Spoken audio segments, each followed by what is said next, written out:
श्रम सुधार, मजदूरों पर अत्याचार। नमस्कार, आप देख रहे हैं खबर फास्ट और मैं हूं कायनत अंसारी। जिन मजदूरों को हम देश की अर्थव्यवस्था की रीढ़ की हड्डी मानते हैं, उन्हीं मजदूरों की कमर तोड़ने का काम अब राज्य सरकारें कर रही हैं।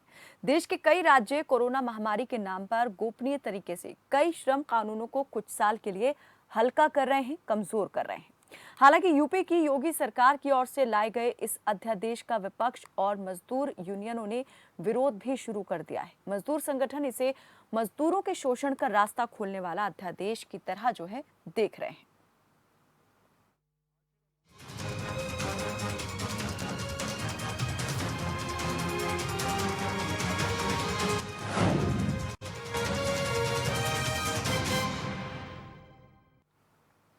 करीब 3 साल पहले 2016 में मोदी सरकार ने खुद को गरीबों की सरकार बताते हुए मजदूरों की न्यूनतम मजदूरी दर में 42% का इजाफा किया था और कहा था कि वो खुद गरीबी देख कर आए हैं और उन्हें गरीबों के कल्याण के लिए आगे बहुत कुछ करना है। लेकिन उन्हीं श्रमिकों के लिए कुछ राज्य सरकारें अब जो कदम उठा रही हैं, वो पीएम की ओर से दिलाए गए भरोसे और राहत पर कई सवाल खड़े करते हैं। कोरोना लॉकडाउन से ठप हुई आर्थिक गतिविधियों को गति देने के लिए राज्य सरकारों ने श्रम कानूनों में ढील देना शुरू कर दिया है। सरकारों का दावा है कि इस कदम से उद्योगों को उबरने का मौका मिलेगा और रोजगार के अवसर पैदा होंगे। उत्तर प्रदेश में योगी आदित्यनाथ की सरकार ने एक अध्यादेश लाकर राज्य में 38 में से 35 श्रम कानूनों को निलंबित कर दिया है। ये नियम यूपी में मौजूद सभी राज्य और केंद्रीय औद्योगिक इकाइयों पर लागू होंगे, जिसके दायरे में 15,000 कारखाने और लगभग 8,000 मैन्युफैक्चरिंग यूनिट आती हैं। यूपी सरकार ने फैक्ट्री, बिजनेस प्रतिष्ठान और उद्योगों को श्रम कानून के 3 प्रावधानों और एक अन्य कानून को छोड़कर सभी प्रावधानों से 3 साल के लिए छूट दे दी है।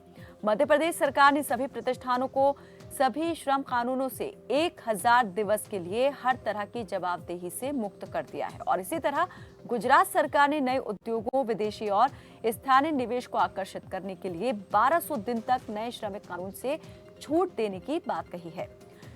श्रम कानून में सुधार कर रही राज्य सरकारें अपने इस कदम को जहां मजदूरों और उद्योग जगत फ्रेंडली बता रही हैं, तो वहीं मजदूर संगठन के साथ विपक्ष इस फैसले को मजदूरों के अधिकारों पर कुठाराघात बता रहा है। इस मुद्दे पर कांग्रेस सांसद राहुल गांधी ने ट्वीट करते हुए लिखा है कि हम कोरोना के खिलाफ मिलकर संघर्ष कर रहे हैं, लेकिन ये मानव अधिकारों को रौंदने, असुरक्षित कार्यस्थलों की अनुमति, श्रमिकों के शोषण और उनकी आवाज दबाने का बहाना नहीं हो सकता।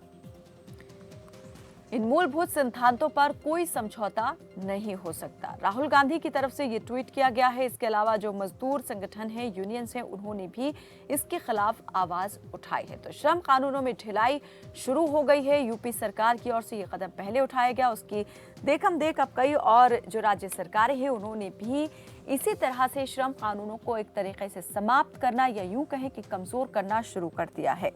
इसमें राजस्थान, पंजाब, हिमाचल प्रदेश, ओडिशा, कर्नाटक, मध्य प्रदेश, उत्तर प्रदेश, महाराष्ट्र वो राज्य हैं जिन्होंने कई तरह से जो है इस श्रम कानून को बदलने के लिए अपनी सहमति जताई है और इस पर काम करना भी शुरू कर दिया है। तो श्रम कानूनों में बदलाव की शुरुआत 5 मई को मध्य प्रदेश से हुई थी। इसके बाद 7 मई को उत्तर प्रदेश और गुजरात ने भी लगभग 3 साल के लिए श्रम कानूनों में बदलाव की घोषणा कर दी। अब महाराष्ट्र, ओडिशा और गोवा ने भी अपने यहाँ नए उद्योगों को आकर्षित करने और ठप पड़ चुके उद्योगों को गति देने के लिए यूपी, एमपी और गुजरात की तर्ज पर लेबर कानूनों में संशोधन की घोषणा की है।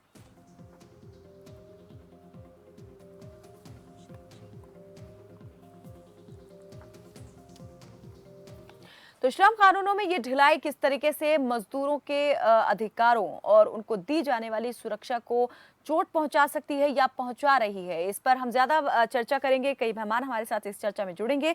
कुछ जुड़ गए हैं। शिव गोपाल मिश्रा महामंत्री हैं all India railway men's federation की, आप हमारे साथ जुड़ गए हैं। इसके अलावा राजेश कुमार राय पूर्व आईपीएस अधिकारी हैं, आप भी हमारे साथ जुड़ गए हैं। और आप राजेश कुमार जो हैं कई तरीके से मजदूरों के हित से जुड़े लड़ाई में, उसके संघर्ष में उनके साथ जो है खड़े रहे हैं, आवाज भी उठाते रहे हैं। आप दोनों का बहुत स्वागत है हमारे साथ इस चर्चा में जुड़ने के लिए। सबसे पहले मैं शिव गोपाल मिश्रा जी से सवाल करना चाहूंगी और ये जानना चाहूंगी कि अभी जो राज्य सरकारें जिस तरीके से श्रम सुधार कानून लेकर आ रही हैं। कई यहाँ पर जो मजदूरों से जुड़े हुए मूलभूत अधिकार थे, सुविधाएं थी, उनको एक तरीके से साइडलाइन कर दिया गया है, समाप्त ही कहें कि कर दिया गया है 3 साल के लिए।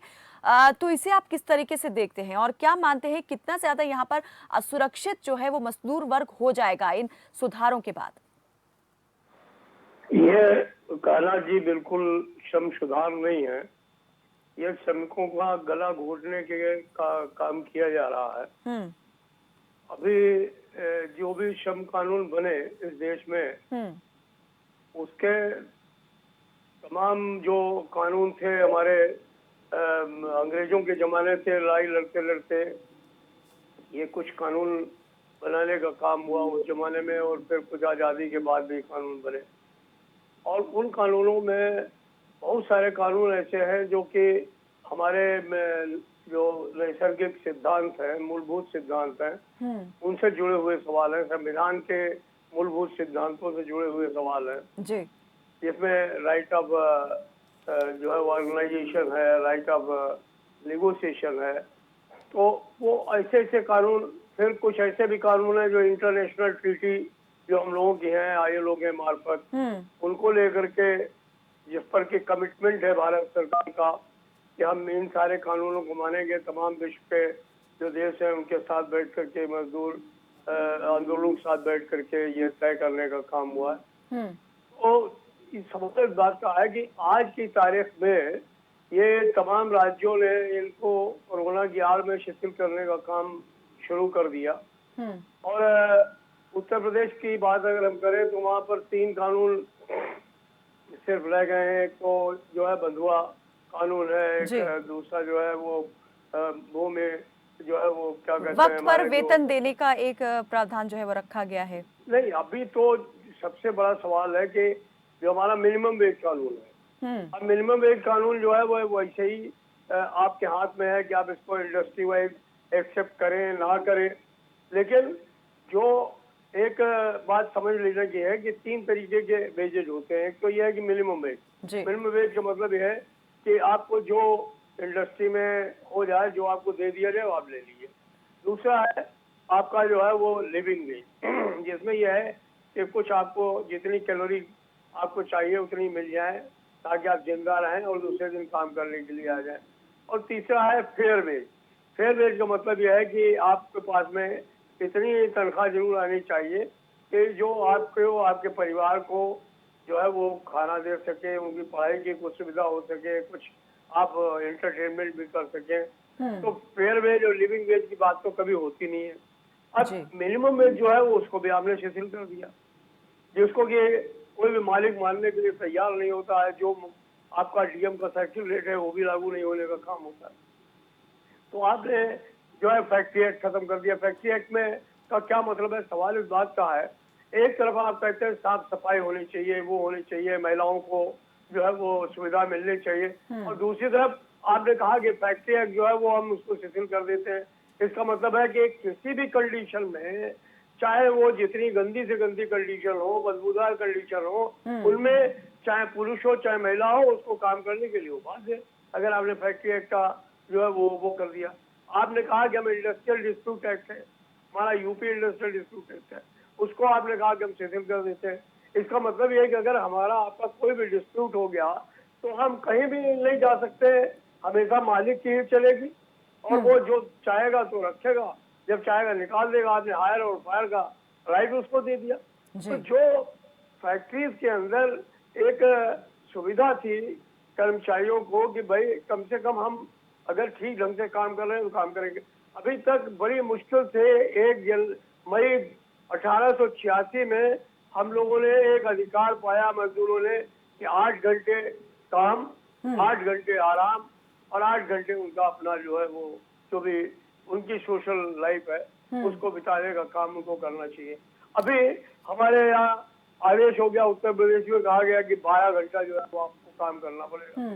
तो ये तो एक तरीके से ऐसा काम हो रहा है। बोनस एक्ट जो बड़ी मुश्किल से मिला उसको आपने शिथिल कर दिया, आपने मिनिमम वेज एक्ट को शिथिल कर दिया, PF एक्ट को शिथिल कर दिया, आपने ग्रेच्युटी एक्ट को शिथिल कर दिया, आपने जो मॉडल एम्प्लॉयमेंट रूल है उसको शिथिल कर दिया। तो आप क्या चाहते क्या आपने बंधुआ मजदूर कानून में जो उसकी डेफिनेशन है पहले उस पर लिखा हुआ है कि अगर कोई भी श्रम कानून नहीं माना जाए, कोई काम के घंटे नहीं हो, कोई सोशल सिक्योरिटी नहीं हो, कोई मिनिमम वेज नहीं हो, तो वो बंधुआ मजदूर माना जाएगा। आप उस एक्ट को रद्द करके और ये तमाम एक्टों को शिथिल करके करना क्या चाहते हैं? अब उसके साथ में जो है वो कान्हा जी ये कहते हैं कि अगर हम इसको शिथिल कर देंगे तो इससे क्या होगा कि तमाम जो है वो लोग दौड़े चले आएंगे और बहुत काम करेंगे और हमको बहुत पैसा मिलेगा, बहुत एफडीआई आ जाएगा, बहुत से लोग जो है वो अरे भाई, आप जमीन की धरातल की जो है उस पर जाकर के देखिए कौन मालिक है जो इसको वो कर रहा है। आज कायनात जी देखिए कितनी कयामत आई हुई है, लोग पैदल चले आ रहे हैं, 800 1,000 किलोमीटर जा रहे हैं, पैर में चप्पल नहीं है उनके, खाना नहीं उनको मिल रहा है, बिस्कुट खा करके बेचारे चल रहे हैं। आज ये सारी चीजें कौन लाया है? यही मालिक। ये एक महीना उनको घर पे डाल के वहाँ अगर बंद हो गई इंडस्ट्री, एक महीना उनको खाना नहीं दे सकता था क्या? और प्रधानमंत्री जी कहते हैं कि नहीं, आप इनको नौकरी से निकालेंगे। बिल्कुल, सरकार अभी जो उद्योगपति हैं उनके वेलफेयर के लिए तो सोच रही है और औद्योगिकरण को बढ़ावा देने की तो बात कर रही है, लेकिन आप ये कहेंगे या ये मानते हैं कि इस बीच सरकार पूरी तरीके से मजदूर वर्ग को अनदेखा कर रही है और उसे एक तरीके से कोयले की तरह से इस्तेमाल कर रही है भट्टी में झोंकने के लिए? बिल्कुल कान्हा जी, आप ये मान करके चलिए कि इससे कोई भी जो है वो मजदूरों का भला नहीं होगा, बल्कि मैं आपको कह रहा हूँ कि ये मजदूर बिल्कुल एक बंधुआ मजदूर सा हो जाएगा और उसकी वो स्थिति हो जाएगी कि एक तरीके से वो कटोरा लेकर के अपने मालिक के सामने खड़ा होगा, वो जो मर्जी आएगा उसको पैसा देगा। क्या आप मानते हैं ये जो श्रम सुधार कानून लेकर हम लोग फिर पुराने जमाने में सरकार ये जो श्रम सुधार कानून ला रही है, इसमें एक हम कहें कि सरकारें जो हैं असहाय की भूमिका में यहाँ पर मजदूरों को लाकर खड़ा कर रही हैं, कोई कानूनी अधिकार भी उनके पास नहीं रह जाता है, फिर बिंगा लेबर के वो अपने अधिकार को किसी भी प्लेटफॉर्म पर उठा सकें। आज अगर ये जो इससे ये कहते हैं कि हम इन कानूनों को शिथिल कर देंगे 1,000 दिन के लिए, ये पता नहीं 1,000 दिन कहाँ से आया है, लेकिन अगर ये एक दिन के लिए भी इसको शिथिल कर दे, एक महीने के लिए भी शिथिल कर दे, तो ये निश्चित तौर पर बेईमानी वाली काम होगी। और मैं समझता हूँ कि ये इसको कर भी नहीं सकते हैं। हम जो तमाम मजदूर समाज है उसको इकट्ठा करने का काम कर रहे हैं और हम निश्चित तौर पर इस लड़ाई को जो है वो हर फ्रंट पर लड़ेंगे, कानून के स्तर पर लड़ेंगे, सड़क पर भी लड़ेंगे और सरकार से इस बात को पहले तो उनसे इस बात की रिक्वेस्ट करेंगे कि नहीं भाई, ये तरीका ठीक नहीं है। इस देश का मजदूर भी जो है वो विकास का एक चलिए इस पर जरूर मैं आपसे बातचीत करूंगी कि सरकार अगर इस तरीके का वाले हाथों की भी ये जो इस तरीके की ये नियमावली बना दी है, ये जो इस तरह का अब लॉ पास करने की सरकार कवायद में जुट गई है, इस तरह की जल्दबाजी की जरूरत आखिर क्यों आन पड़ी है, इस पर भी मैं आपसे जरूर बात करूंगी। सुधीर चतुर्वेदी हमारे साथ जुड़ चुके हैं, प्रदेश संयोजक हैं आप विधि प्रकोष्ठ के भारतीय मजदूर संघ के। बहुत स्वागत है सर आपका हमारे साथ इस चर्चा में जुड़ने के लिए। राजेश जी भी हमारे साथ जुड़े हुए हैं, पूर्व आईपीएस अधिकारी हैं आप। राजेश जी, आपसे मैं जानना चाहूंगी कि सरकारें ये कह रही हैं कि उद्योगों के लिए तो हम कल्याणकारी जो मार्ग है वो प्रशस्त कर रहे हैं, लेकिन साथ ही यहाँ पर मजदूरों के लिए भी, उनकी भलाई के लिए भी हम सोच रहे हैं। आप कैसे देखते हैं कि अगर ये जो लेबर रिफॉर्म लॉ है ये सरकार ले आती है तो ये कितना बड़ा यहाँ पर मजदूरों के लिए जो है अन्याय हो सकता है या होगा, और उनकी एक लड़ाई जो संघर्ष जो कितना वक्त तक उन्होंने लड़ा अपने अधिकारों को प्राप्त करने के लिए, ये उस संघर्ष को कितना पीछे ले जाएगा या ये कहें कि पूरी तरीके से उसे खत्म कर देगा? जी देखिए, जिस तरीके के ये श्रम सुधारों की बात हो रही है उससे जो मजदूर का हित है वो निश्चित रूप से प्रभावित हो रहा है, इसमें कहीं कोई संदेह नहीं है। और मजदूरों के साथ इस समय एक तरीके से कहा जाए तो दोहरी मार पड़ रही है उनकी। एक तो कोरोना के कारण ही वो उनके पास जमा पूंजी थी वो खत्म हो गई और बहुत सी सरकारों ने ये वादे किए कि हम उनका ख्याल रखेंगे, उनको खिलाएंगे पिलाएंगे, उनको हम रखेंगे, वो रुके यहाँ पे और कहीं जाए नहीं। और एक ऐसी स्टेज आई कि उन्होंने हाथ खड़े कर दिए और अपने अपने राज्यों से उन लोगों को जाने दिया और जाने भी दिया तो इस तरह से जाने दिया है कि उन्होंने राज्यों से जाने में उनकी व्यवस्था नहीं की। कुछ राज्यों ने की, कुछ राज्यों ने अपनी तरह से व्यवस्था किया, अपने अपने मजदूरों को बाहर से बुलाया, अपने अपने लोगों को बाहर से बुलाया, उनको बुला करके उनको सुविधा दी, और बहुत से राज्यों ने उन्हें लावारिस छोड़ दिया और वो बेचारे सड़क पर आ गए। और सड़क पे आने का नतीजा ये है कि उनके साथ हादसे हो रहे, उनके साथ दिक्कतें हो रही हैं, सड़क पे जो है वो महिलाएं जो है मजदूर वो प्रसव कर रही हैं, लोग भूखों मर रहे हैं, ये सारी चीजें हो रही हैं। एक तो उनके ऊपर दोहरी मार पड़ गई इस बात की, कोरोना की, और ऊपर से जो इस तरह के नियम लाए जा रहे हैं कि जब आज से महीने बर्बाद, 2 महीने बर्बाद, 4 महीने बर्बाद, 6 महीने बर्बाद, अभी किसी को नहीं पता है। अभी कायनात जी जो स्थिति है वो बिल्कुल जिसे कहते हैं कि अनसर्टेन है, बिल्कुल अनिश्चितता के बादल अभी छाए हुए हैं देश पे, संसार में। अभी कहीं पर हम ये नहीं कह सकते हैं कि जो हमारी जो इकोनॉमिक एक्टिविटीज हैं वो उसी स्केल पे फिर चल निकलेंगी जिस स्केल पे जनवरी या फरवरी में थी। जनवरी या फरवरी से और आज की 4 महीने की जो स्थिति है, अगर आप देखिए तो सेंसेक्स जो है वो 40,000 से निकल करके 29-30,000 पे अटका हुआ है। तो औद्योगिक गतिविधि उससे भी नहीं नाप सकते हैं। वो सेंसेक्स तो इस पे देखता है कि अगर कुछ कोरोना ठीक हो रहा है तो बढ़ने लगता है, लेकिन जो औद्योगिक परिस्थितियां हैं वो बड़ी भयावह हो रही हैं और वो देश को कहां लेकर के जाएंगी ये हम सब लोगों के लिए बड़ा अनिश्चित है। तो अभी ये कब तो ये औद्योगिक स्थिति शुरू होगी, और उसके पहले ही हमने इस तरह के अध्यादेश या इस तरह की बातें लाना शुरू किया जिसमें जो मजदूर हैं उनके सामने कठिनाई आए। तो अब मैं तो ये समझता हूँ कि ये जो चीजें हैं ये बड़ी भयावह स्थिति सामने पैदा करने जा रही हैं। जी। हमको दोनों तरफ देखना पड़ेगा। आपको मैं एक चीज बताना चाहूंगा, जैसे कुछ बिंदु हैं, जैसे हमने ये कहा कि मजदूर के जो है 8 घंटे उनके नियमतः होते हैं, और उत्तर प्रदेश में एक बात कही गई कि उनको 12 घंटे काम करने पे 120 रुपए दिए जाएंगे, 8 घंटे पे 80 रुपए। तो मेरा ये कहना है, मैंने लगभग जो है वो नौकरी की करीब 36-37 साल। हमारे यहाँ मतलब जो पुलिस वाले हैं उनकी तो कोई ड्यूटी के घंटे नहीं होते थे, लेकिन मिनिमम उनकी कम से कम ज्यादा 8 घंटे की ड्यूटी लगा करती थी एक साथ, पेट्रोलिंग के लिए या पिकेट के लिए रोड पे। और मैं तो देख रहा हूँ कि पीएसी के जवान हैं वो अनंत काल से, पता नहीं कितने सालों से 12 घंटे की हमेशा जहां उनकी पिकेट लगती है वो 12 घंटे की पिकेट उनकी रहती है, और वो 12 घंटे ड्यूटी पर के होते हैं। उसमें कम से कम 1 घंटा उनका रिलीविंग का होता है, कोई आ रहा है कोई जा रहा है। वो 12 घंटे ड्यूटी 20 साल से लगातार दे रहे हैं। अब हम तुलना नहीं कर सकते, जो जो जो जिस तरह से जो श्रमिक है वो श्रमिक का कार्य कर रहा है, पुलिस वाले के लिए इमरजेंसी है वो 24 घंटे ड्यूटी कर रहा है। हालांकि 24 घंटे ड्यूटी करने के लिए कोई उसको कहीं अलग से कोई भत्ते और उस तरह के नहीं मिलते हैं। तो ये चीजें आज देखिए, अब जो स्थितियां आ रही हैं कायनात जी, मैं इसको थोड़ा सा डिफरेंट तरीके से भी कहना चाहूंगा। आज जो स्थितियां आ रही हैं इसके बाद जो जनवरी फरवरी से लेकर के अब तक जो परिदृश्य बदला है, उस परिदृश्य में जो स्थितियां हैं वो बहुत भयावह होने जा रही हैं।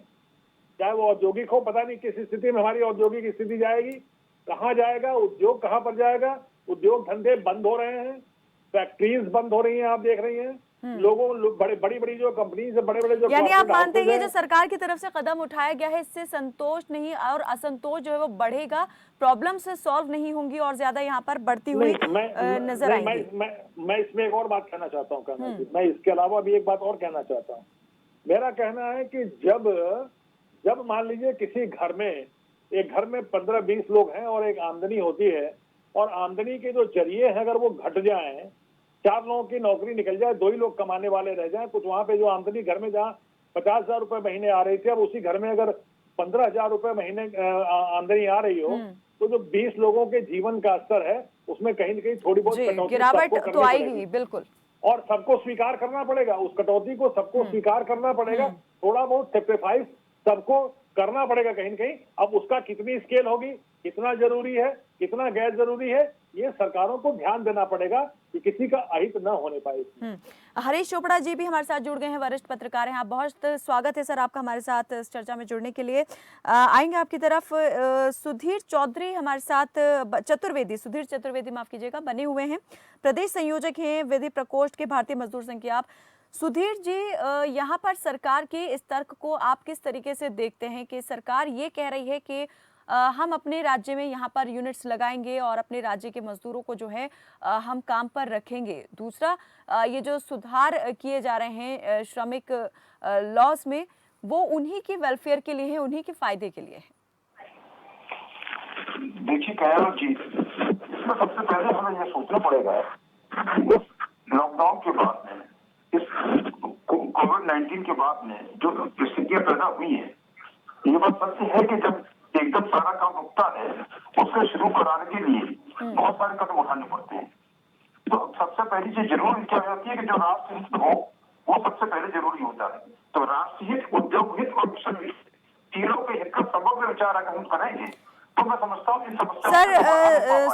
सुधीर जी, आपकी आवाज हम तक ठीक प्रकार से नहीं पहुंच पा रही है। हरीश चोपड़ा जी हमारे साथ जुड़े हुए हैं, वरिष्ठ पत्रकार हैं। हरीश जी, आपसे जानना चाहूंगी कि जिस तरीके से अभी कदम उठाए जा रहे हैं सरकारें, राज्य की बात कर लें या केंद्र की बात कर लें, जो फैसले ले रहे हैं और जो कदम उठा रहे हैं और जो हम आज बात कर रहे हैं मजदूरों के हित से जुड़ी हुई, उनके अधिकार सुरक्षा से जुड़ी हुई, लगता है कभी इस तरह का कभी भी वक्त आया है, इमरजेंसीज पहले भी हुई हैं, कई विपरीत परिस्थितियां देश पहले भी देख चुका है, लेकिन क्या कभी इस तरीके के फैसले लिए गए कि अगर एक पक्ष का हम फायदा देख रहे हैं तो दूसरे पक्ष को पूरी तरीके से नजरअंदाज कर रहे हैं? कायनात, मुझे ऐसा लगता है कि जो भी परिस्थितियां बन रही हैं उनमें अगर सबसे ज्यादा पीड़ित है वो है श्रमिक वर्ग। यहाँ तक श्रम कानूनों में संशोधन का सवाल है, ये देश के ऐसे वर्ग के ऊपर कुछ ऐसे नियम लादना है जिनका रास्ता सीधा शोषण की तरफ जाता है। मैं मानता हूं कि कोरोना महामारी का संकट बहुत बड़ा है, लेकिन क्या कोरोना की महामारी या कोरोना का वायरस शोषण के लिए हथियार बनाया जा सकता है श्रमिकों के लिए? राष्ट्रीय स्वयंसेवक संघ से जुड़े श्रमिक संगठन ने भी इस श्रम जो कानूनों में परिवर्तन किया गया है, राज्य सरकारें ऐसा कदम उठा रही हैं, कहीं ना कहीं उन्होंने भी इस पर चिंता व्यक्त की है। सबसे बड़ा सवाल ये है कि जो मजदूरों की दशा आप देख रहे हैं, जो एक राज्य से दूसरे राज्य की तरफ भाग रहे हैं, सड़कों पर पैदल चल रहे हैं, ऑटो रिक्शा से चल रहे हैं, खाना नहीं मिल पा रहा, 300 किलोमीटर तक लोग रेलवे लाइनों पर, आपने देखा होगा रेलवे पे किस तरह से 16 मजदूर वहां कट कर मर गए, सड़क मार्ग में भी चल रहे हैं। वो जो श्रमिकों की बात की जा रही है वो देश में असंगठित श्रमिकों, असंगठित वर्ग के श्रमिकों की संख्या तो करोड़ों में है जो आप सड़कों पर देख रहे हैं। उनके लिए तो पहले ही श्रम कानूनों का कोई पालन नहीं होता। जो असंगठित क्षेत्र के श्रमिक हैं उनके लिए तो पहले भी श्रम कानूनों का कोई पालन नहीं होता। कायनात, और विडंबना ये है कि अब ये ऐसे अध्यादेश ला करके, यानी आपके कहने का मतलब ये है कि सरकार बजाय इसके कि लेबर रिफॉर्म्स लॉ लेकर आती, जो असंगठित क्षेत्र के मजदूर हैं उनके लिए सरकार को कोई कानून बनाना चाहिए था। मैं ये कहता हूँ कि ये जो अध्यादेश है ये संगठित क्षेत्र के मजदूरों के लिए भी, जो फैक्ट्री के मालिक है, जो पूंजीपति है, जो निवेश जिन्होंने फैक्ट्रियों में कर रखा है, उनके लिए शोषण का मार्ग प्रशस्त करता है। और सबसे बड़ी बात यह है कि अब जो भी परिस्थितियां बन रही हैं, मुझे लगता है कि ये और भी भयावह परिस्थितियां हैं। श्रमिक अपने गांव की तरफ लौट गए। गांव में मुझे नहीं लगता कि परिस्थितियां ऐसी बन सके कि उनको गांव में ही काम मिल सके। अगर 1-1.5 महीने बाद परिस्थितियां सामान्य होती हैं तो उन्हें फिर वहां से गांव से शहरों की ओर लौटना पड़ेगा। कितने लौटेंगे, कितने नहीं लौटेंगे, क्या परिस्थितियां बनती हैं और क्या नहीं बनती है, क्या जो उत्पादन है, जो आर्थिक स्थिति है, जो आर्थिक व्यवस्था है, वो क्या कितनी देर में, क्योंकि इसका असर बहुत लंबे अरसे तक रहेगा, कितना गति पड़ती, अगर अर्थव्यवस्था किस तरह से गति पकड़ती है और कैसे पकड़ती है, ये बहुत बड़ा सवाल है हमारे अर्थव्यवस्था के साथ। जी बिल्कुल। सुधीर मुझे लगता है जी कि कहीं ना कहीं हमें जी अपनी जो प्राचीन जिसे हम कहते हैं, चाहे जी इसे हम सनातन शैली की तरफ जोड़ लीजिए, चाहे हमें ये कह ले कि हमें गांधी जी का रास्ता अपनाना होगा, हमें कुछ ऐसे कदम उठाने होंगे कि गांव और शहरों की जो खाई है वो बहुत थोड़ी रह जाए, और जो लोग ये गांव बात में हैं। कब से करते तो आ रही हैं सरकारें, सभी इस बात को लेकर जी गौर व फिक्र तो करते हैं, लेकिन कभी यहाँ पर इसका नतीजा जो है निकल नहीं पाया है, कोई एक सकारात्मक नतीजा। जी शिव गोपाल जी कुछ कहना चाह रहे हैं, आऊंगी सर आपकी तरफ। सुधीर चतुर्वेदी हमारे साथ दोबारा जुड़ गए। जी सर, आप भी कुछ कहना चाह रहे थे। हाँ, कहना जी, सबसे पहले मैं एक बात कहना चाहूंगा। जी ये कुछ समस्याओं को समग्र करके अगर सोचेंगे तभी मैं समझता हूँ कि इस सारी समस्या का समाधान निकल पाएगा। यहाँ पर भारतीय मजदूर संघ का ये मानना होता है कि राष्ट्र सर्वोपरि है, तो इसलिए कोरोना की लड़ाई होनी थी, ये बात सत्य है। उसके बाद जब उद्योग धंधे बंद है तो उद्योग जो चालू होना चाहिए उसके अंदर भी कोई जोड़ा नहीं है कि अगर उद्योग नहीं चलेगा तो मजदूर रहेगा कहाँ। अब सवाल ये आता है कि उस मजदूर को उसके शोषण का अधिकार उद्योग को नहीं दिया जा सकता किसी भी संशोधन से।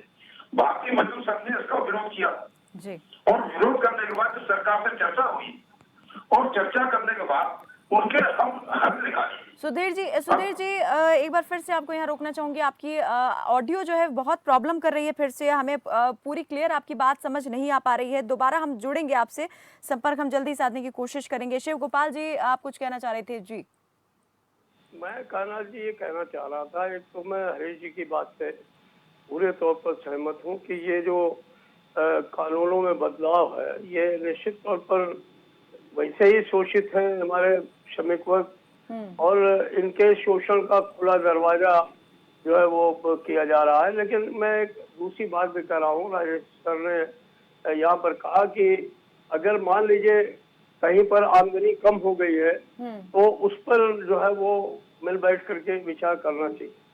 हम लोग हमेशा विचार करने में आगे रहे हैं। मैं राष्ट्रीय स्तर पर नेशनल काउंसिल JCM का स्टाफ साइड का सेक्रेटरी हूँ। तमाम सरकार के कर्मचारी जो है वो 55 लाख के करीब उसके मेंबर है सब डिपार्टमेंट से जी और इसके अलावा मजदूर सभा का भी राष्ट्रीय उपाध्यक्ष हूँ।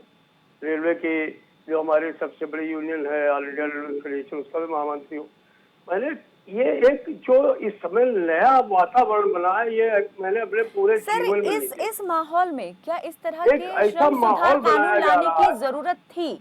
क्या वाकई में ये इतना जरूरी हो गया था कि अभी जिस वर्ग को सबसे ज्यादा सपोर्ट की जरूरत है, क्योंकि पिछले दिनों हम खुद देख चुके हैं कि मजदूर किस तरीके से भूखे प्यासे, जेब में पैसा नहीं है और पैर में जूता भी नहीं है, पैदल अपने घर की राह को निकल गए हैं।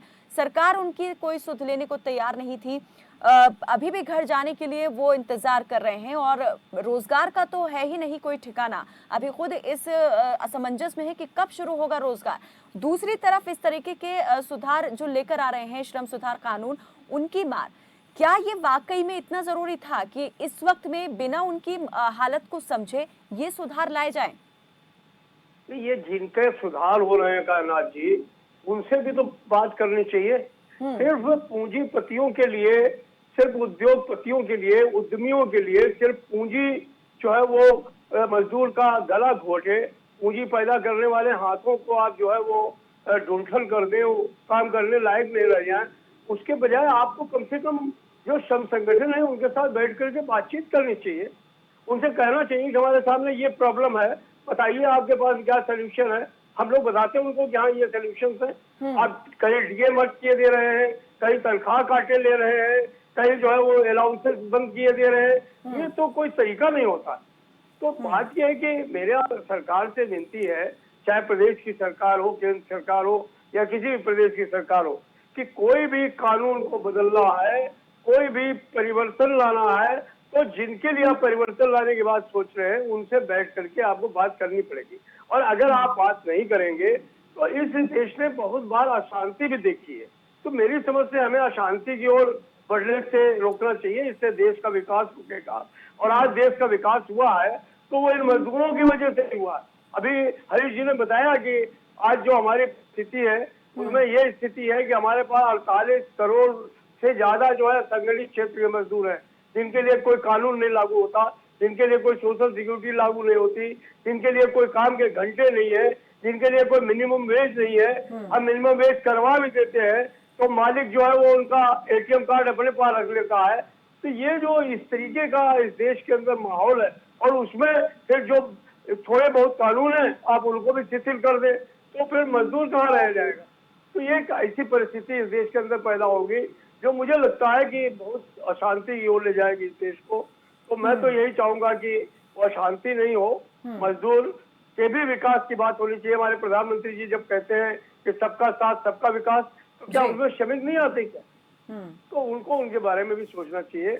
और कोई भी कानून बनाने से पहले हम आप पूंजीपतियों का हित देखें, हम उसके खिलाफ नहीं है, लेकिन आपको जो पूंजी पैदा करने वाले हाथ हैं, जो श्रमिक हैं, उनके और भी इसके बारे बिल्कुल में ये बात सोचना तो होगा। लोकतंत्र की मूल भावना का भी एक अहम हिस्सा है कि अगर सरकारें चुनी जाती हैं तो वो लोगों की होती हैं, लोगों के द्वारा होती हैं और लोगों की होती हैं।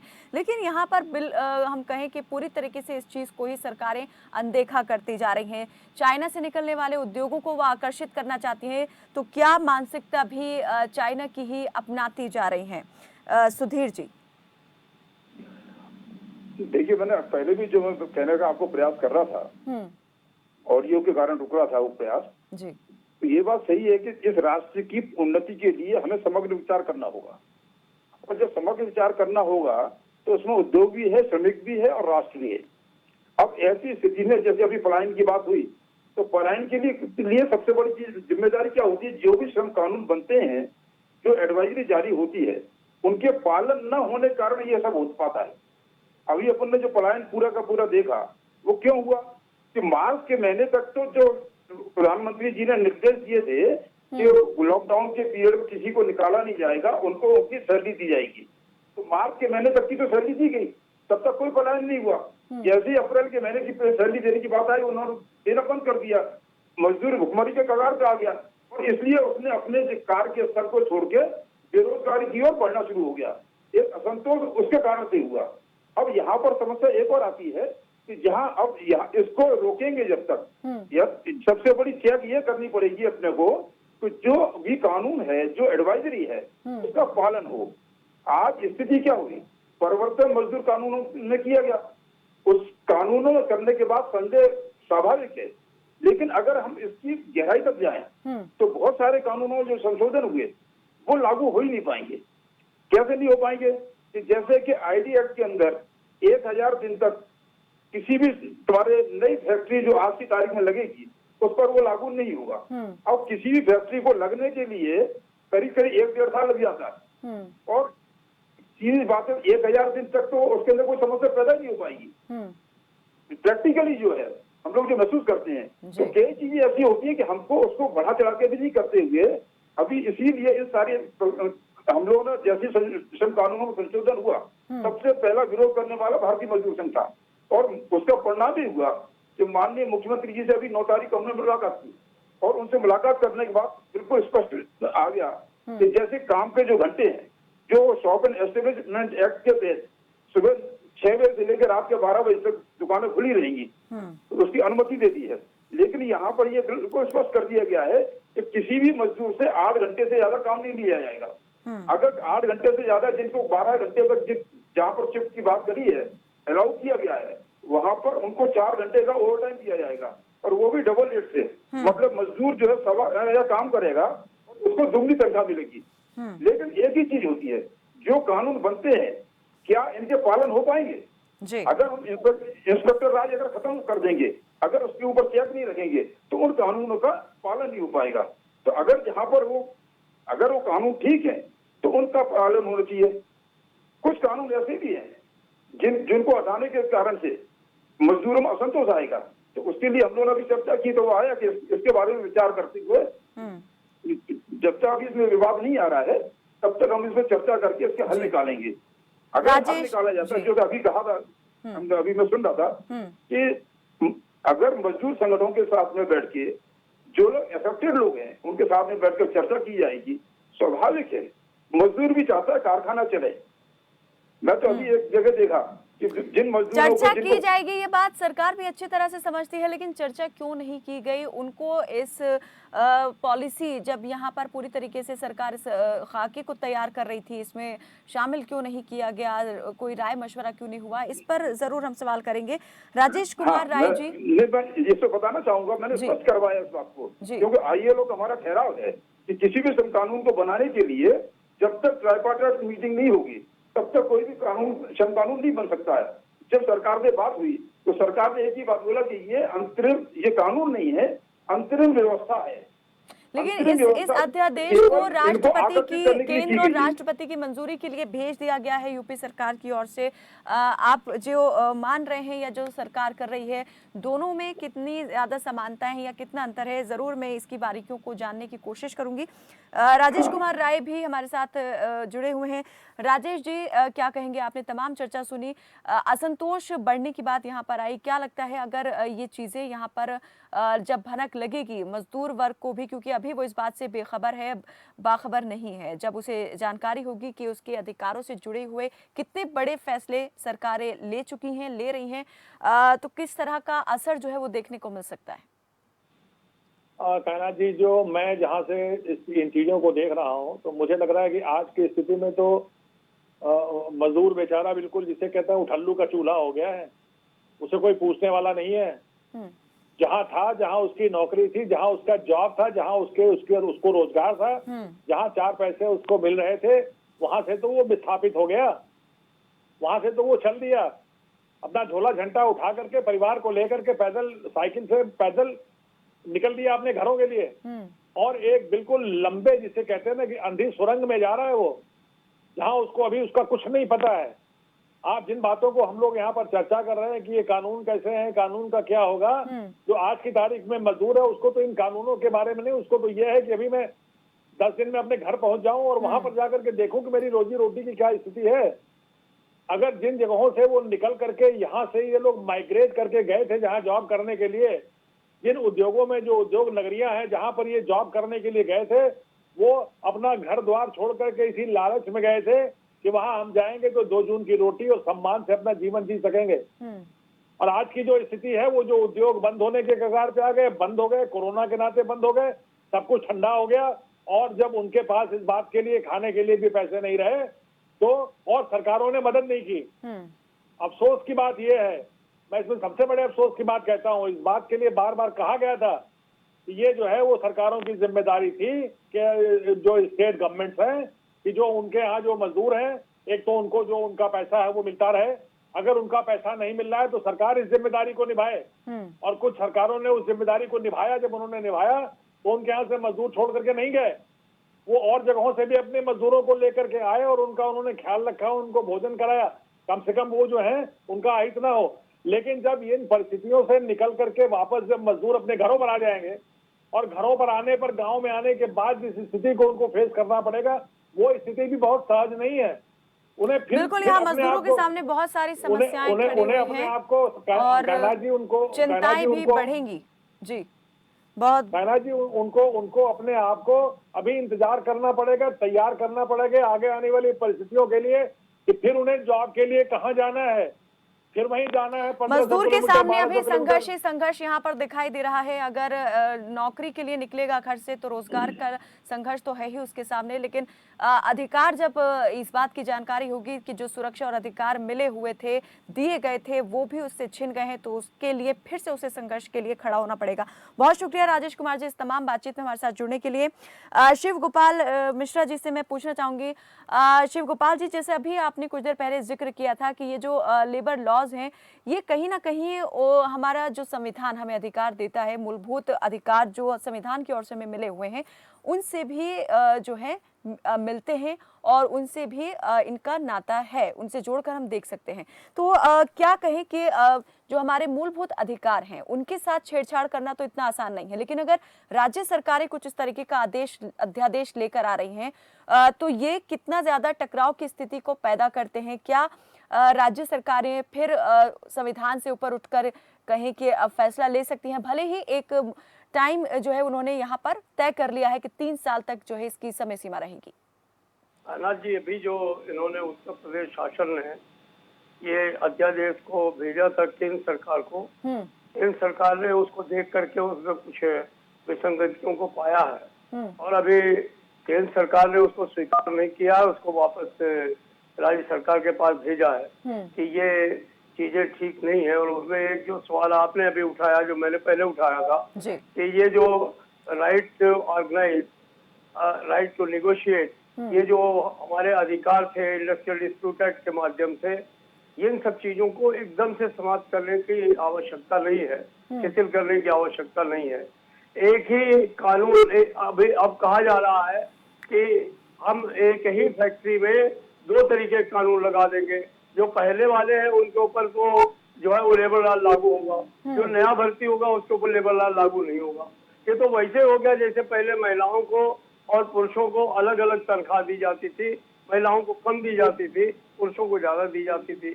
बड़ी मुश्किल से लड़ करके ILO से जो है वो एक तरीके से एक परिपाटी ला करके और मजबूती के साथ में इसको लागू करने का होगा। तो अभी मुझे लगता है कि सरकार को इस पर पुनर्विचार करना चाहिए और मुझे लगता है कि अगर वो पुनर्विचार कर लेंगे तो अच्छी बात है।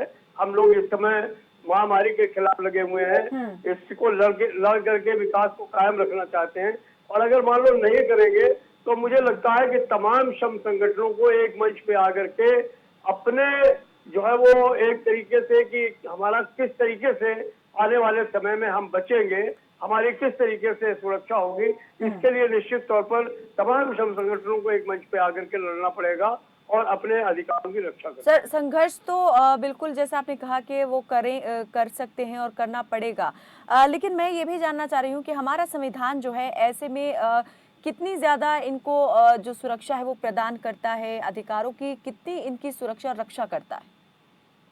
देखिए, जहाँ तक कानूनों का प्रश्न है, कानून अपनी जगह बिल्कुल ठीक है, लेकिन जो सबसे बड़ी प्रॉब्लम है श्रम कानूनों में, उनमें इम्प्लीमेंटेशन की प्रॉब्लम है। इम्प्लीमेंटेशन उनका नहीं होता और वो इम्प्लीमेंटेशन जो है उनके लिए जो मशीनरी है, मैं कहूँगा उनके पास ना तो नाखून है, ना उनके पास दांत है, ना उनके पास में मशीनरी है, ना उनके पास में कोई इस तरीके का काम है। थोड़ा बहुत जो है कि वो हम जा करके इंस्पेक्शन कर सकते हैं, देख सकते हैं कि जो काम हमारे पास में चल रहे हैं उनका जो है वो बराबर जो है वो हमारा वो होना चाहिए। तो ये जो इस तरीके के कानूनों की अवहेलना हो रही है, उन कानूनों को अवहेलना करने में सरकारों का भी बहुत योगदान है। जैसे हमारा नोएडा ही है पास में, यहाँ पर SEZ बना दिया गया और CM ने आदेश करा दिया गया कि कोई भी अगर वहां पर लेबर इंस्पेक्टर जा करके चेक करने का काम करता है तो पहले DM की परमिशन लेके जाएगा। DM को कभी परमिशन देनी नहीं है कि आप जा करके वहां चेक करिए। तो उसके लिए कह दिया गया कि इंस्पेक्टर राज को खत्म कर रहे हैं। इंस्पेक्टर राज नहीं खत्म कर रहे हैं, एक तरीके से जो मजदूर शिकायत करता था कि हमारी तनख्वाह पूरी नहीं मिल रही है, हमको कम तनख्वाह दी जा रही है, हमको जो सुविधाएं मिलनी चाहिए नहीं मिल रही हैं, हमारे जो एम्प्लॉयमेंट ऑर्डर में चीजें हैं, स्टैंडिंग ऑर्डर में चीजें हैं, उनका भुगतान नहीं हो रहा है। अब उसके लिए जो लेबर मशीनरी थी आपने उसको ही कुंद कर दिया। अब तो आजादी हो जाएगी। आपने कहा 3 साल तक कुछ नहीं होगा, जो है वो सिर्फ जो है वो जो मालिक चाहे वही होगा। आप वो चाहे आपको नौकरी में सवेरे आप आए, शाम को आपको कह दे आप अपने घर जाइए। ऐसा तो पहले नहीं था। पहले था कि अगर आप कोई भी कारखाना बंद करेंगे, कहीं पर भी लोगों को थोक में निकालेंगे, छटनी करेंगे, तो आपको लेबर डिपार्टमेंट से बात करनी पड़ेगी, उनसे नो ऑब्जेक्शन लेना पड़ेगा। ये कह सकते हैं कि ये जो लेबर रिफॉर्म लॉ सरकार जिसको लाने की बात कर रही है और जिसके लिए जुटी हुई है कवायद में, ये लेबर जो हमारा डिपार्टमेंट है उसके पूरे अस्तित्व को ही खत्म करने की दिशा में भी एक कदम है। बिल्कुल सही कह रहे हैं कान्हा जी आप। अगर ये लागू हो गया, मैं तो ऊपर वाले से यही प्रार्थना कर रहा हूँ कि इनको सद्बुद्धि दे, ये ऐसा नहीं होने पाए। हम लोग भी निश्चित तौर पर जब तक हमारे शरीर में खून की आखिरी बूंद रहेगी, ऐसी तानाशाही और इन सब चीजों के खिलाफ हमको लगता है कि तमाम मजदूर, अभी साथी सुधीर चतुर्वेदी से बात कर रहे थे, मैं कहता हूँ BMS भी इन सवालों पर लड़ेगा और मजबूती के साथ लड़ेगा। मैं इस बात को जानता हूँ। ये सारे सवालों पर तमाम संगठनों को एक होकर के लड़ाई करनी पड़ेगी, तभी जो है वो हम अपने अधिकारों की रक्षा जी, कर पाएंगे। जी। अदरवाइज ये सब कानून बेकार हो जाएंगे, बेमानी हो जाएंगे, और मजदूर जो है वो अभी ही मजबूर है, आगे चल करके और मजबूर हो जाए। उमाकांत मिश्रा हमारे साथ जुड़े हैं, महामंत्री हैं आप हिंदू महासभा के। उमाकांत जी, स्वागत है आपका। आपसे मैं जानना चाहूंगी, सबसे पहले तो जरा इस बात को लेकर अपनी राय आप दें कि ये जो सरकार श्रम सुधार कानून लाने की बात कर रही है, इस पर आपके क्या विचार हैं। दूसरा ये भी कि सरकार यहाँ पर जो बात कर रही है कि 12 घंटे तय कर दिए हैं मजदूरों के काम करने के लिए, इन 12 घंटों के काम को और मजदूरों को जो यहाँ पर श्रमिक काम करते हैं, आप दोनों को कैसे यहाँ पर देख रहे हैं? कितना असर मजदूरों पर पड़ेगा इस तरीके से काम के घंटे तय करने पर?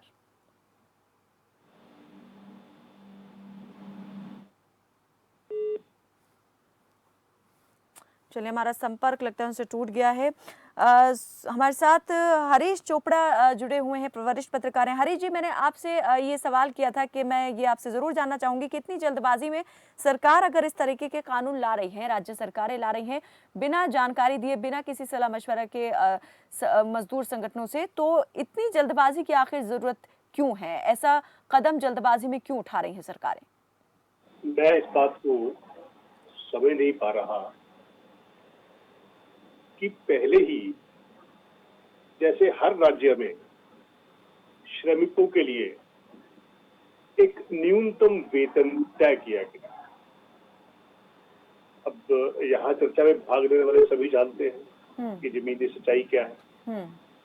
चाहे वो शिक्षण संस्थान हो, निजी स्कूल हो, फैक्ट्री हो, उद्योग हो या छोटे यूनिट हो, उन्हें किस तरह से वेतन दिया जाता है चेक से, और उनसे अगली पेमेंट तब दी जाती है जब वो पुरानी पेमेंट के हिसाब से उसमें से कुछ राशि अपने नियोक्ता को देता है।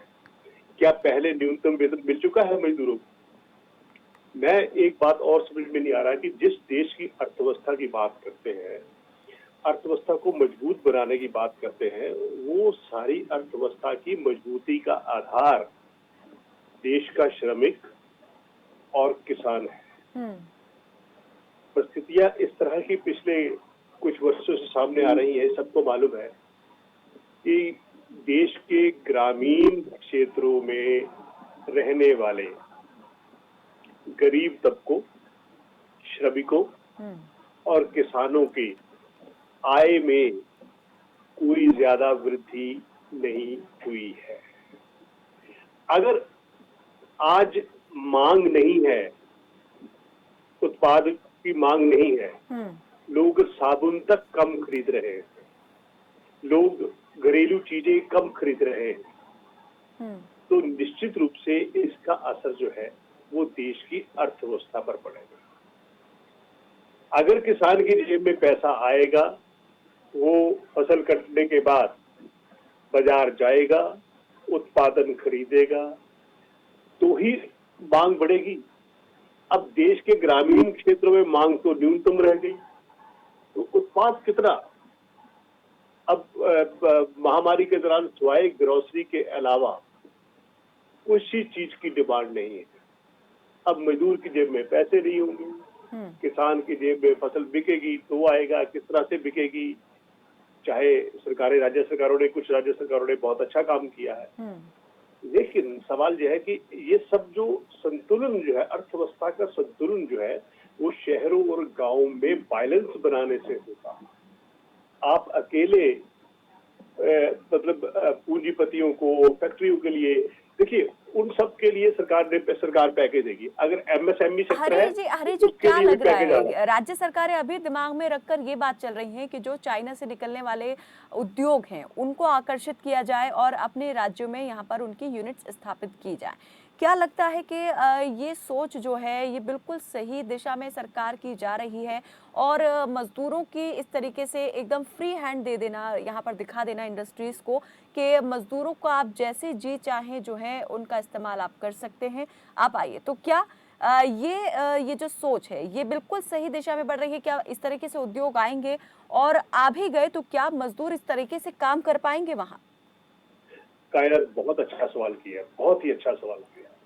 मैं आपका इसके लिए आभार व्यक्त करता हूँ कि आप इस सोच से जो सवाल पूछ रही है। जी। लेकिन विदेशी कंपनियों को निवेश के लिए आकर्षित करने के लिए श्रमिक कानूनों को, या जैसे हम कहते हैं कि निवेश के लिए बाकी सारी अड़चनों को दूर करने के लिए यहाँ के स्थानीय नियमों की एक धज्जियां उड़ा देना। लेकिन चीन की कंपनियां अगर वहां से आकर यहाँ आना चाहती हैं तो दोनों ही अलग अलग चीजें हैं। अगर मध्य प्रदेश सरकार चीन के वुहान से आई हुई कंपनी को अपने लिए खुला प्रवेश देता है तो जो भारतीय अर्थव्यवस्था के लिए उसे निवेश की जरूरत है। लेकिन यह निवेश जो है मजदूरों के शोषण पर, मजदूरों का गला काट कर नहीं होना चाहिए। इसके जो परिणाम है वो लंबे समय में बहुत घातक निकलते हैं।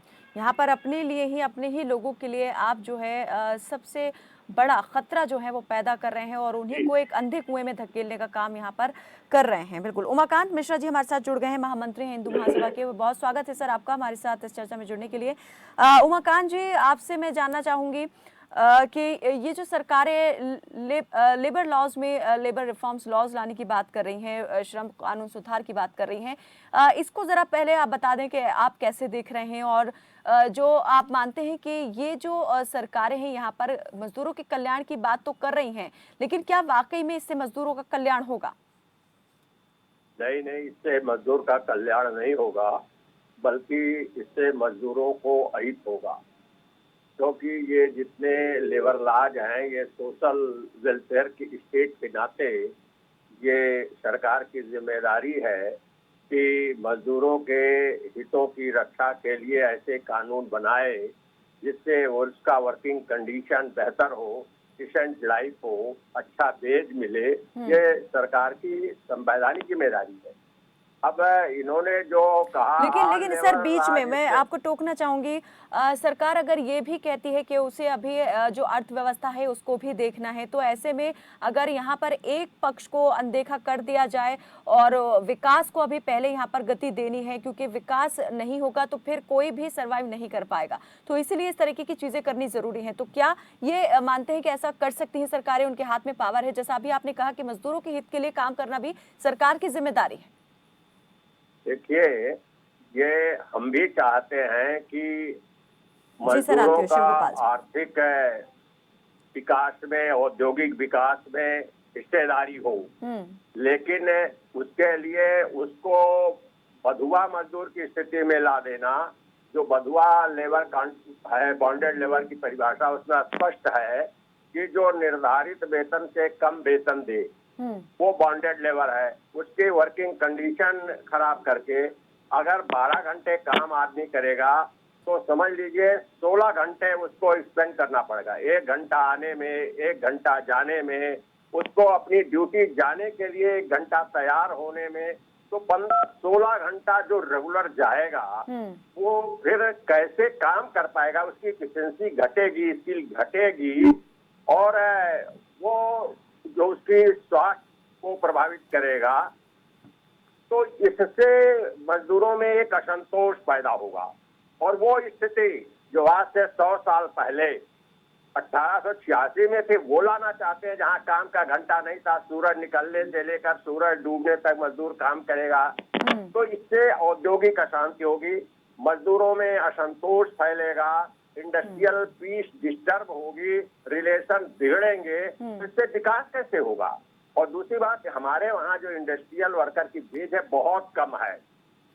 हमारे वहाँ जो मिनिमम वेज है वो 8,000 से लेकर के स्किल्ड मजदूर को आज की तारीख में 10,000 के लगभग पा रहा है। तो उसकी ऐसी वेज नहीं है जो उससे प्रभावित होगा।